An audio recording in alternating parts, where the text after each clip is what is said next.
Hello guys! Super good news itong i-share ko sa inyo ngayon kasi 2 weeks ago, itong loan app na ito ay isa sa mga na-vlog ko na kung saan merong issue sa Securities and Exchange Commission pero tuloy-tuloy pa rin yung pag-ooperate nga nila at makikita pa rin yung kanilang app sa Google Play Store. At maliban doon, na-post ko din ito sa aking Facebook page nga itong loan app na ito na hindi pala sila legal sa pag-ooperate nga ng kanilang business pero tuloy-tuloy pa rin yung pag-ooperate nila, yung pagpapautang sa mga borrowers. At ang worst dito ay may mga issue pa talaga ito ng harassment, panghaharas sa mga borrowers. At kung hindi nyo pa napapanood ito, ilagay ko na lang din yung link sa comment section para pwede nyong balikan.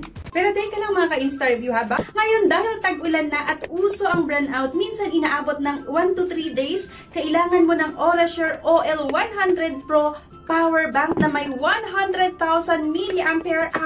Super laki ng capacity kaya kahit ilan ang i-charge mo dito, kayang-kaya at mabilis din ito mag-charge ng mga gadgets, mga rechargeable na electric fan at maging mga flashlight. So perfect na perfect nga ito ngayong tag-ulan na laging nagba-burn out. Ito ay kaya niya 1 to 3 days, kayang-kaya, pwede pang mas mahigit sa 3 araw. Depende syempre sa mga i-charge natin. So marami siyang port na pwedeng pag-chargean. Perfect na perfect ito ngayong tag-ulan. Sunod-sunod na naman yung mga bagyo kaya kailangan nito mga mima. Let's get back to the topic. Ito na naman tayo sa isang mainit na balita mula mismo sa Securities and Exchange Commission o SEC. Ngayong October 2025 nga, naglabas na naman sila ng cease and desist order laban nga sa isang kilalang lending company mga ka-interview, ang Microdot Lending Corporation. At hindi lang yan ha mga kaibigan, kasama rito ang mga lending apps nila gaya ng MF Cash, maging yung Credit Cash, Credit Peso, Peso Loan Mart, Cashback, Cash Mabilis, Go Peso, Instant Loan at Timely Loan. So kung isa ka sa mga nakautang o nakakilala sa mga apps na ito, ay sana panoorin mo nga hanggang sa matapos kasi pag-uusapan natin lahat ng detalye ng order nga ng Securities and Exchange Commission, kung bakit sila pinatigil, ano ang mga violations nila, at ano ang dapat mong gawin bilang borrowers. So sabi ko nga sa inyo mga ka-interview 2 weeks ago, ginawan ko nga ito ng aking honest review, yung isang app na naka-under ng Microdot Lending. So yun nga, unang-una, according kasi sa dokumento ng SEC, itong Microdot Lending Corporation ay registered daw bilang lending corporation under SEC registration number. Pero ayon sa findings ng Financing and Lending Companies Department ng SEC, may mga undisclosed online lending platforms o OLPs silang pinapatakbo. Akalain mo yun, di ba?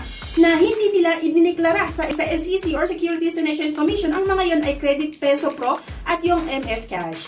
Ibig sabihin nito, nag-ooperate sila ng lending apps na hindi nakalista sa mismong record ng SEC at yan ay labag sa Section 3 ng SEC Memorandum Circular No. 19 Series of 2019.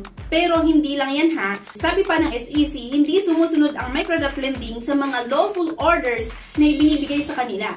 May mga show cause letters na ipinadala noong April 25, 2025, walkthrough findings noong August 1, 2025, pero kahit pa ulit-ulit ng pinaalalahanan, tuloy pa rin sila sa operation.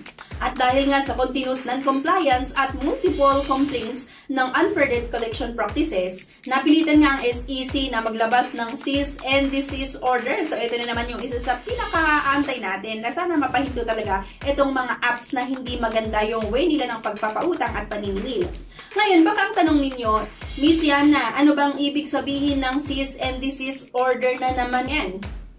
Simple lang, kapag sinabi ng SEC na cease and desist, ibig sabihin ay itigil agad ang lahat ng operation. Walang palusot, walang extension, walang appeal hanggat hindi sila compliant. At based nga sa Section 6, D4 ng Financial Products and Services Consumer Protection Acts o FCPA, pwedeng maglabas ng ganitong order kahit walang prior hearing basta may sapat na ebidensya na may fraud o unfair practices. So, automatic mga ka-interview ha, kapag nakita ng SEC na delikado na para sa mga borrowers, abay, agad-agad yung cease and desist. So, ito nga mga ka-interview yung listahan ng mga lending apps na kasama sa order ng SEC, yung MF Cash, Credit Cash, Credit Peso, Peso Loan Mart, Cashback, Cash Mabilis, Go Peso instant loan at yung timely loan. So good news ito ha.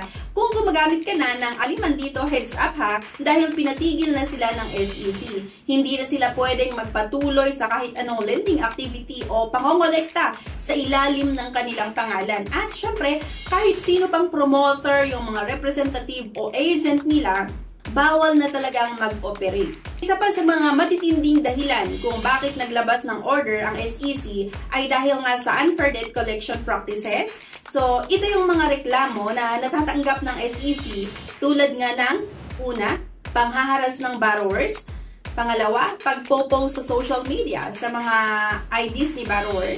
Number 3, pagpapadala ng threat messages. At kahit yung pang-blackmail na tipong tawagan yung contacts mo, lahat ng yan ay malinaw talaga na labag sa batas. Lalo na nga sa Financial Product and Services Consumer Protection Act of 2022.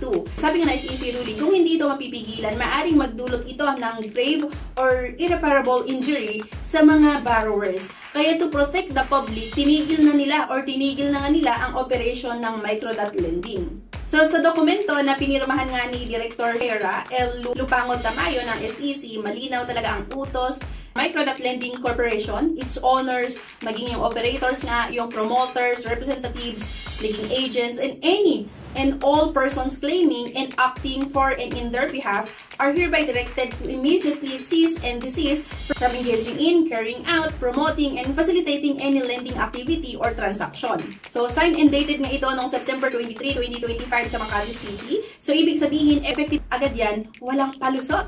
So, ano ang dapat gagawin nating mga ka-inserview ha? Ngayon, kung isa ka sa mga borrowers ng mga nabanggit na apps, ito ang mga dapat nating gawin ha. Ang una, huwag tayong magpanik syempre. Hindi ibig sabihin ng CDO or cease and desist order ay cancelled na agad ang utang mo. Pero, may karapatan ka laban nga sa harassment.